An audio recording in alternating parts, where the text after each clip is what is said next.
El encuentro de los mundos al acercar millones de seres humanos que durante milenios habían vivido en aislamiento recíproco desencadenó una gama enorme de intercambios y nuevas formas de creación cultural. Los contactos, por lo general, pasaban pronto a ser violentos y los intercambios fueron, por lo general, poco creativos. En cuanto a los religiosos, se empeñaban en difundir sus creencias y esto implicó para los sudamericanos la pérdida de las suyas y quedar, como expresó uno de ellos, nepantla, es decir, en medio, perdida la antigua visión del mundo y no asimilada la que se les quería imponer. Esta situación de violencia, la palabra podría ser comentada, dio lugar a una crítica cuyo líder fue obviamente las casas, Alberto de las Casas, que hizo un requisitorio repetitivo, sistemático y contundente contra la violencia colonial que parece consustancial de la misma relación de conquista y ocupación.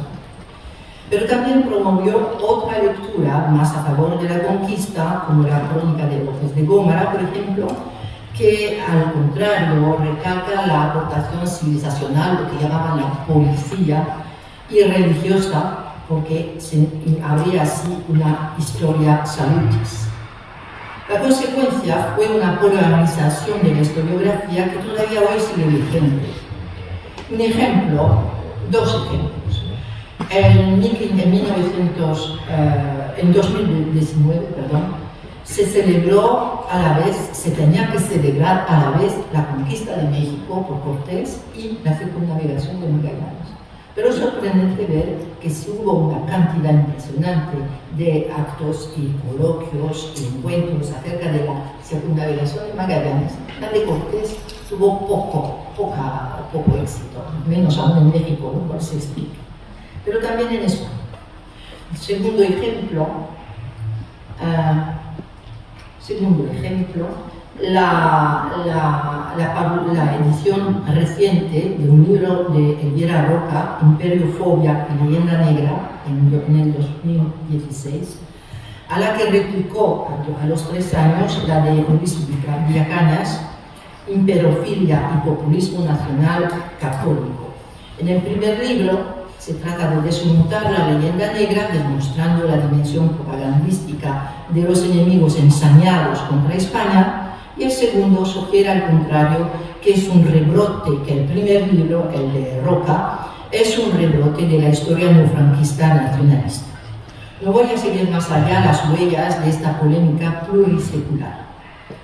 En el marco de este coloquio sobre los encuentros, sobre los intercambios, mi propuesta es analizar lo que llamo yo microintercambios, que participa de una corriente historiográfica que quiere enfocar las cosas de manera diferente. Esta presentación no es un estudio más del mestizaje, aunque yo he trabajado mucho en mestizaje y el concepto de mediador cultural, etc., pero es un campo de investigación muy enriquecedor y fértil, porque claro, existen varios grados y múltiples efectos del proceso de mestizaje, desde la total captación hasta la total dilución. Estos estudios evidencian una fuerte dimensión a la vez local y transcontinental o global del mestizaje. A diferencia de la historia global, por otro lado, esto lo que voy a presentar no participa de la historia global o de la primera mundialización ibérica, que es una de las corrientes historiográficas actuales. Es una historia mínima, local, hasta del lugar, del locus, en un contexto, y la pregunta es un contexto de sociedad colonial fundamentalmente desigual. Se trata de detectar casos de intercambios a menudo acordados por ambas partes, o al menos que suponen una forma de consentimiento. Y la pregunta es triple. 1. ¿Es posible imaginar ese tipo de relación y en qué circunstancias? 2. ¿Qué tipo de fuente se puede buscar para analizar tales casos? Porque vamos a hablar de casos. Y tercero, de encontrarlo, ¿Qué conclusiones vamos a poder sacar sin extrapolar de manera fantasiosa o revisionista? La decepción que se van a llevar es grande porque no puedo contestar las preguntas, pero sí me las planteo, y es la primera hipótesis entonces de este trabajo es que existen intercambios que son relaciones duales entre dos personas que pueden ser desiguales social y culturalmente, pero que es una relación en la que nadie se siente engañado por el otro y en la que cada uno conserva sus propias estrategias. La idea es simple, es que puede existir un hiato lingüístico, semántico, ideológico incluso, y que coexista con una relación de intercambio, pero esta es efímera, pero supone una cierta estabilidad histórica. La segunda hipótesis es que estos intercambios, en general, que funcionan a nivel de la vida cotidiana, de la vida, yo diría, de lo vivido, de la sociedad colonial, son invisibilizados por la historiografía, por la big history. Es decir, que estoy oponiendo la historia mínima a la big history. Y que la big history se interesa por los acontecimientos, los actores de mayor trascendencia, o tampoco tiene que ver con la historia desde abajo de Subaltern Studies, que estudian la de los indios, la de los negros. Es algo diferente. Porque pienso que existe cierta fluidez intersticial, intrasocial, que resulta a veces imperceptible en estos. La idea de invisibilidad es una idea que nació en mi mente cuando empecé a trabajar sobre los pilotos. Porque precisamente los pilotos son actores sin los cuales nada hubiese sido posible, absolutamente nada, en el proceso de expansión, de descubrimiento, de hasta de colonización. Y sin embargo, en los textos a veces o son anónimos o se les menciona apenas, y yo me interesé por esos protagonistas que son expertos, dueños en el arte de navegar, y que sin embargo parecen no tener protagonismo en la gran historia. Lo mismo podríamos decir de los impresores. Eso lo comentamos con Serge Krusinski, con quien trabajé. Los impresores eran esenciales en el mundo colonial en realidad, y tampoco se habla de ellos. Lo mismo podemos hablar de los traductores e intérpretes, que eran lenguas. Es decir, que hay sectores profesionales que se encuentran de cierta manera en el punto ciego, que decimos nosotros en francés, ángulo muerto de la historia. Las fuentes. La primera fuente en la que pensé, que tengo que ir comiendo porque me van a poner el papelito y entonces, la primera fuente que pensé mirar las cartas privadas, porque pensé, bueno, si me intereso por la vida cotidiana, las cartas privadas pueden ser una fuente, y miré a la obra de Otto, claro, que es la famosa colección de más de 600 cartas privadas que escriben los españoles desde América a sus familiares en España. Lo repasé y voy rápido porque al final yo pensaba que estos españoles que quieren que sus familiares vengan a América, que sean encomenderos, mineros, y yo pensaba que iban a hacer comentarios de su entorno social, viven en un mundo repleto de indios o de mestizos, de mulatos. Nada. Lo único que dicen a propósito de los indios, por ejemplo, son una fuerza de trabajo. Yo ando por a ver unos indios porque en estas partes que no tienen indios no tienen que comer. Es un recurso. O bien, tengo mi hacienda, que es un buen pueblo de indios, muchos ganados, es el indio ganado, etc. Y pares de bueyes. Todo esto va alineado. O bien, otro que dice, habrá 5 o 6 meses hubo este gran sí. Se observa obviamente las epidemias, porque las epidemias es la pérdida de lo equivalente de los bueyes y de los ganados. Y para atraer a mujeres, explican acá, para tener a una mujer con quien casarse, por ejemplo, para fundar linaje en América, acá las mujeres no hilan, ni labran, ni entienden en guisar de comer, ni en otras haciendas ninguna, sino sentadas en los estrados, sino holgándose con visitas de amigas que tienen concertado ir a las chácaras y otras oleaduras. ¿Por qué? Porque están los demás trabajando. Entonces, esta es la visión que entonces saqué de estas cartas privadas. Primera decepción. Entonces, yo pensé luego trabajar en la corriente de Berta Ares, que trabaja desde hace mucho tiempo sobre los mestizos y sobre precisamente los testamentos, porque en los testamentos podía encontrar quizás algo que, una materia. Entonces, los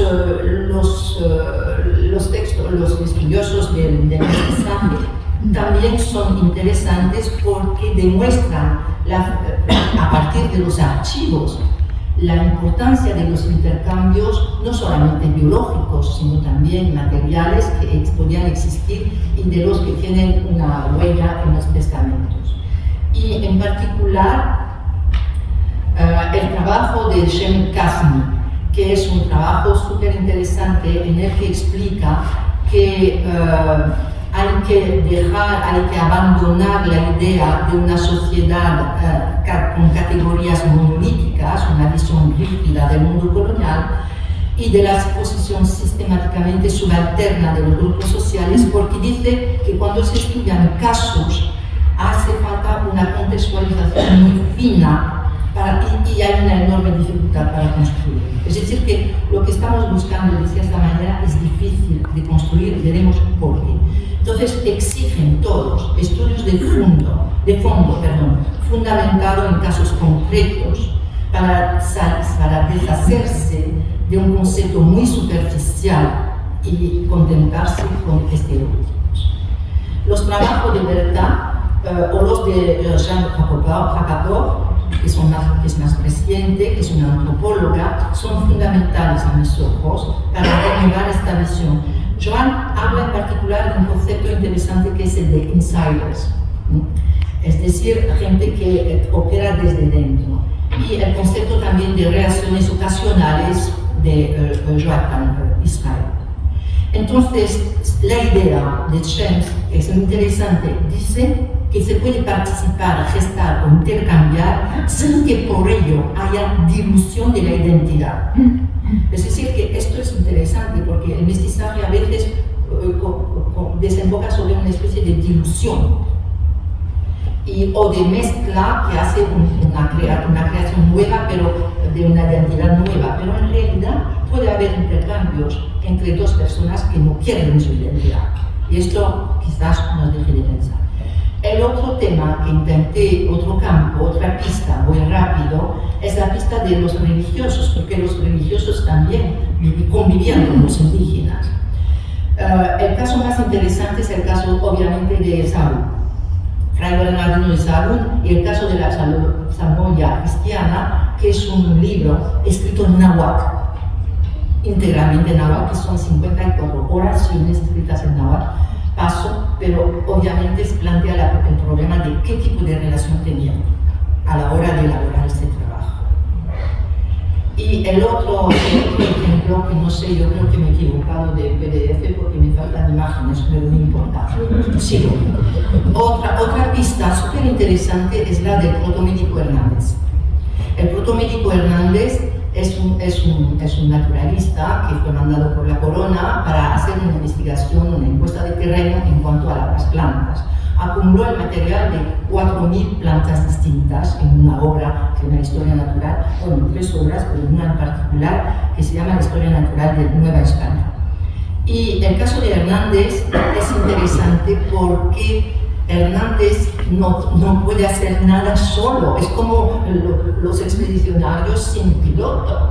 Él necesita cantidad de gente para trabajar, necesita traductores, necesita herbolarios, necesita es decir, gente que va a dibujar, a los que vigilan mucho, pero en realidad es todo un conjunto de colaboradores a los que acude constantemente y que evidentemente van a crear un tejido de relaciones, de intercambios que nosotros tendríamos que pensar a partir quizás de las cartas de Hernández, que son 26 cartas que se publicaron en la edición de las obras completas.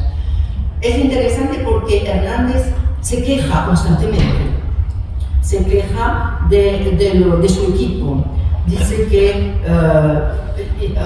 comenta los silencios, las mentiras. No fue un lecho de rosas para él, esa investigación de campo. Tiene enormes dificultades, dice, para desenterrar los saberes de los indios, como los misioneros, exactamente igual. Y se siente apremiado por la versatilidad de los interlocutores, que un día te dicen una cosa y al día siguiente te dicen otra. Pero esto no trae los microintercambios, esto forma parte. Un microintercambio es un camino lleno de obstáculos también. Entonces, la realidad del proceso de investigación para Hernández fue tortuosa, múltiple, parcial, y lo mismo creo que fue para los misioneros. Montoliña se queja mucho, que un día le dicen algo, otro día le dicen otra cosa. Entonces, estos intercambios, es una conclusión de esta parte, al menos, se llevan disecciones, equívocos y descubrimientos maravillosos.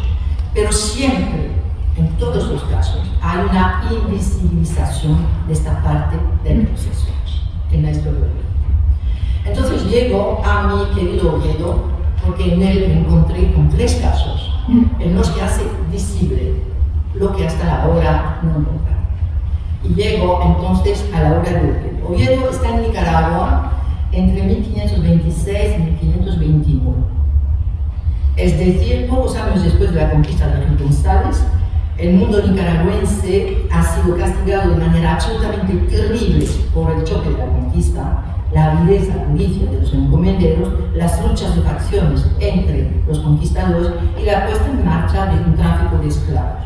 El derrumbe de la economía indígena lo comenta Oviedo al hablar de un cacique que va a visitar, diciendo que su poder económico es el de un hombre sojuzgado y puesto en servidumbre, y no como cuando era en su prosperidad sin cristianos estaba la tierra, porque de lo que yo vi a lo que solía ser era la diferencia como de liebre a siervo o como de blanco a pies. Por lo tanto, estamos en un periodo de fuerte tensión del impacto de la conquista, muy sensible, y estamos en una tierra arrasada por la polilla de la guerra.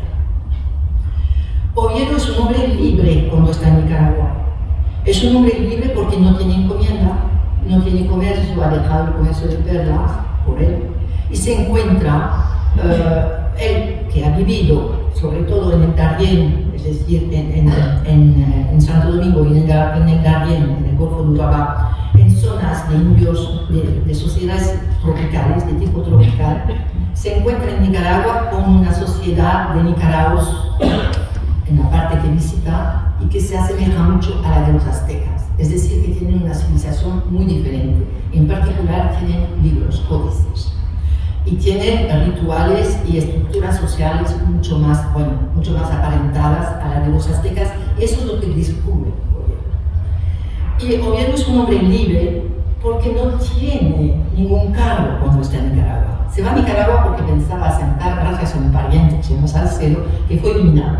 Entonces está en Nicaragua de turista.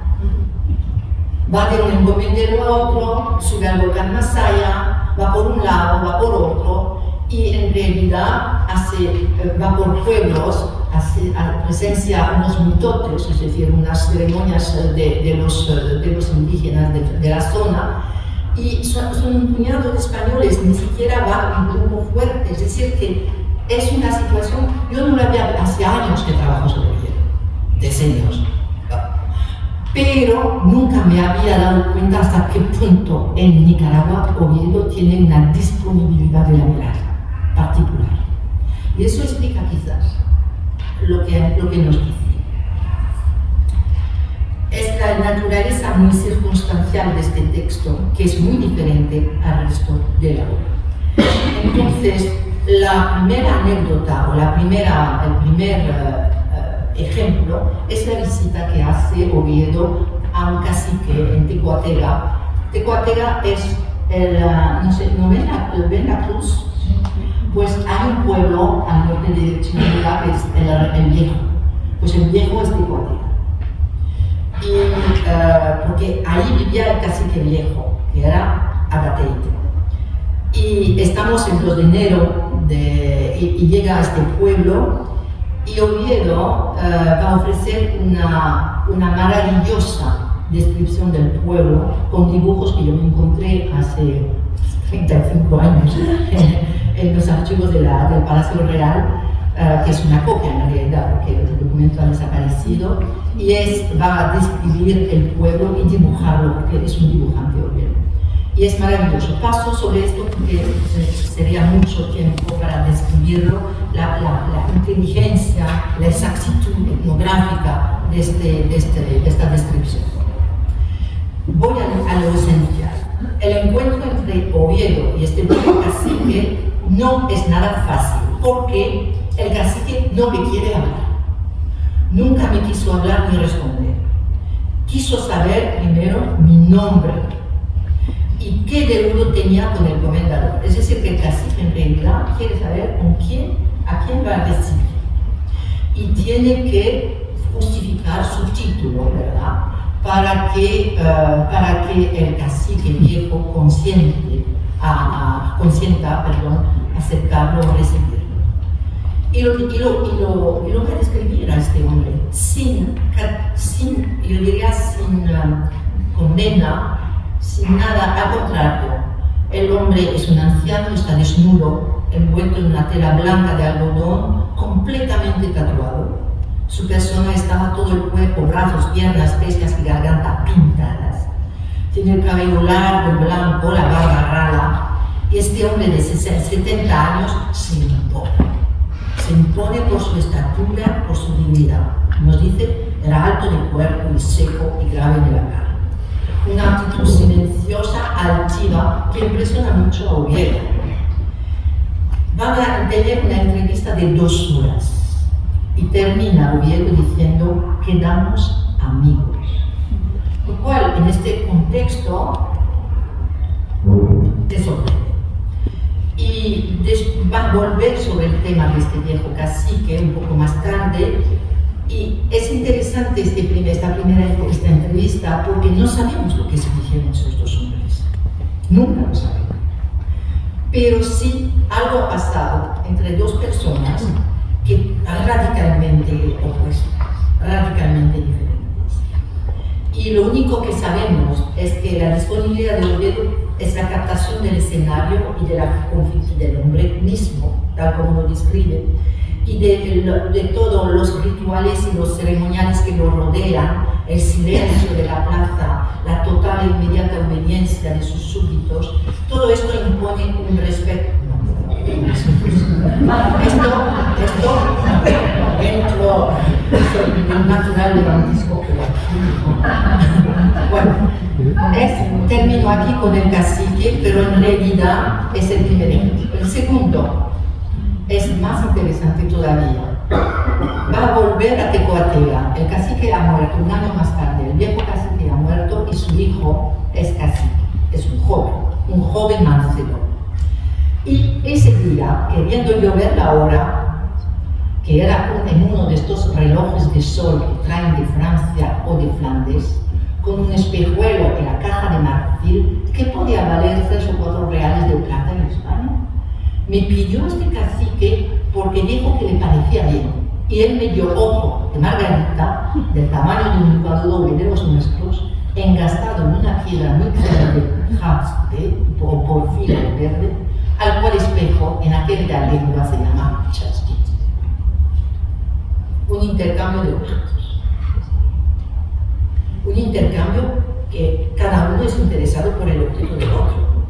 Pero estos 2 objetos, y nada más, esto pasa a la superficie del texto, ¿no? Puede pasar, yo creo que poca gente lo ha mirado. Este intercambio a mí me interesa mucho, porque de cierta manera trae agua a mi mente. Y este intercambio es, digamos, no es una relación. Yo creo que hubo muchas relaciones de ese tipo, intercambios de ese tipo. Pero, ¿qué nos revela? Nos revela que 2 objetos que tienen que ver con el sol, porque el espejo de Pirita, bueno, más o menos debía ser una cosa por el estilo, sobre todo el de que debía ser, que viene que es de 1603, pero que debe ser más o menos inspirado.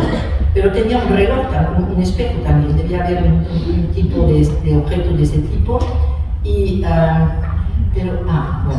y el espejo era de pirita, me imagino. He estado buscando qué tipo de objeto podía haber enseñado. Y aquí tiene un objeto que es de Teotihuacán, pero que viene engastado con jade por dentro. Entonces, era un objeto, el espejo de pirita es un mundo simbólico muy importante. Hay un libro de Turner que se dice The Forest of Symbols, en el que analiza precisamente la simbología del espejo. Entonces, estos dos objetos intercambiados crean un efecto de equivalencia, pero con un sentido radicalmente diferente. Y eso vemos que en realidad los dos se sienten satisfechos y las prácticas condensadas en cada objeto de cada cultura se reinterpretan y permiten un cambio que de cierta manera es equitativo, porque un cambio no exige forzosamente una igualdad social o una identidad cultural.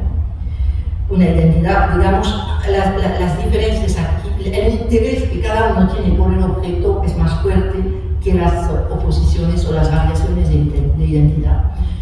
¿Qué es lo que busca este joven cacique? Un objeto, él hace 4 años que observa a los españoles, él es joven, no es como el viejo, él vive en el mundo de la colonia y creo que ha visto que este objeto podría tener un interés fuerte como objeto técnico, pero también en relación con el prestigio que tiene a los ojos de su propio grupo.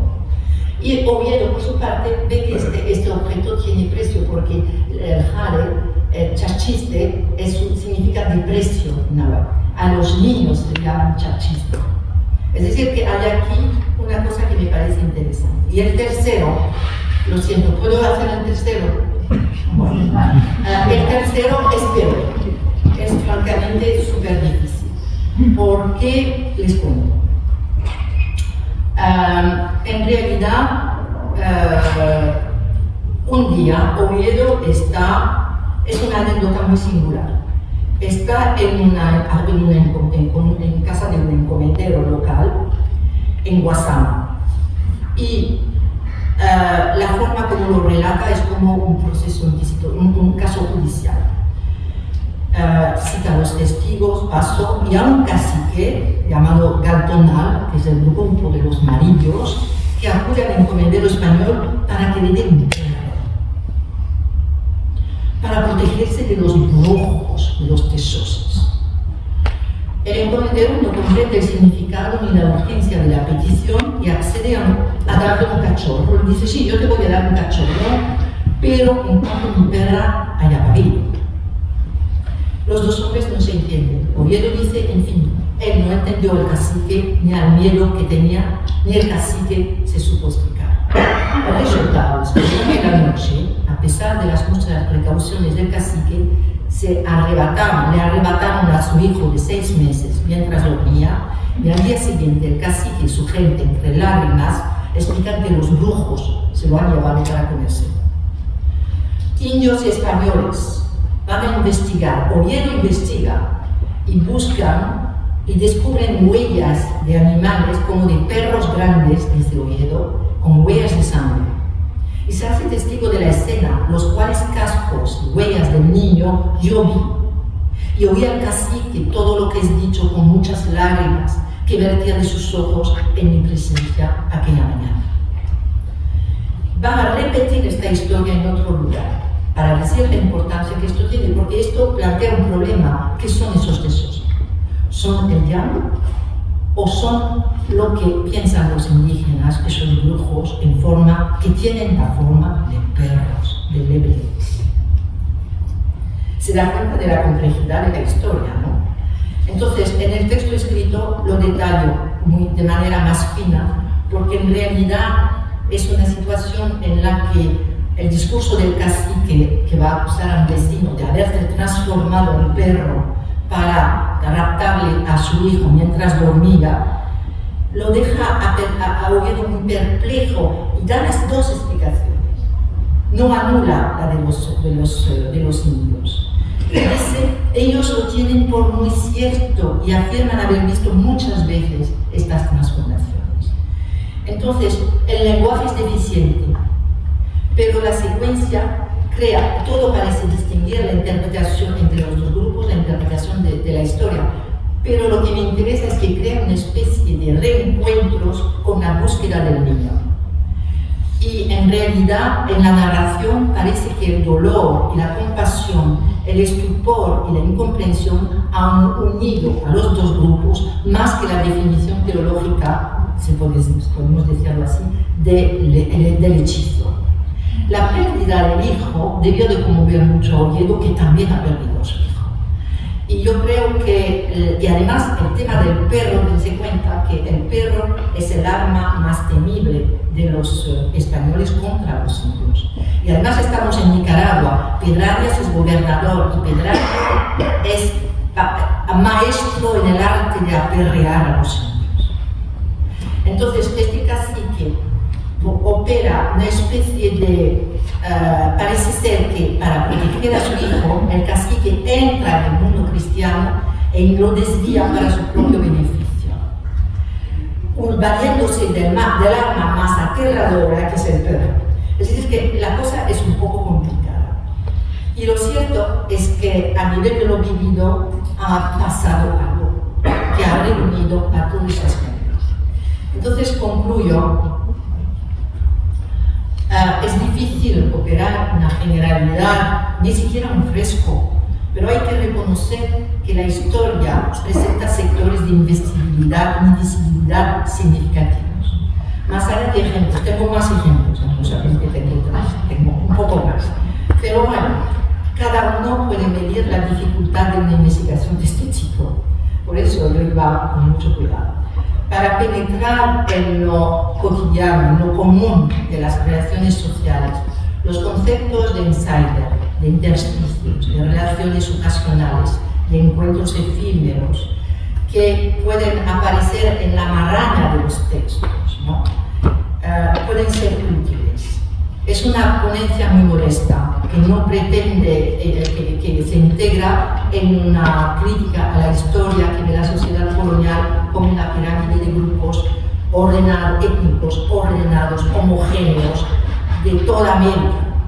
Esta imagen congela la situación social durante la colonia y constituye una visión empobrecida de la enorme diversidad que en términos sociales atravesó en el espacio y en el tiempo la realidad americana. Para aplicar el método inductivo del análisis microsocial, hace falta estudios de conjunto a partir de datos empíricos que individualizan los casos, incorporan la diversidad, la variación, la dispersión de los intercambios, y es imprescindible, obviamente, ampliar la gama de casos. Se suma el hecho de que tales relaciones nunca son el objeto central de la historiografía de las mujeres. Se suelen consultar, aparecen, como decía, enmarañadas en otras series de cuestiones. Y por último, cabe recordar que las buenas relaciones o las relaciones consentidas con variación no suelen generar documentación. No se comenta cuando todo pasa más o menos bien, se comenta cuando hay un problema. De forma que, para terminar, espero que a través de estos microintercambios y las influencias entre los individuos se pueda observar una sociedad de mayor plasticidad, un estudio más circunstancial, más delicado, más fino.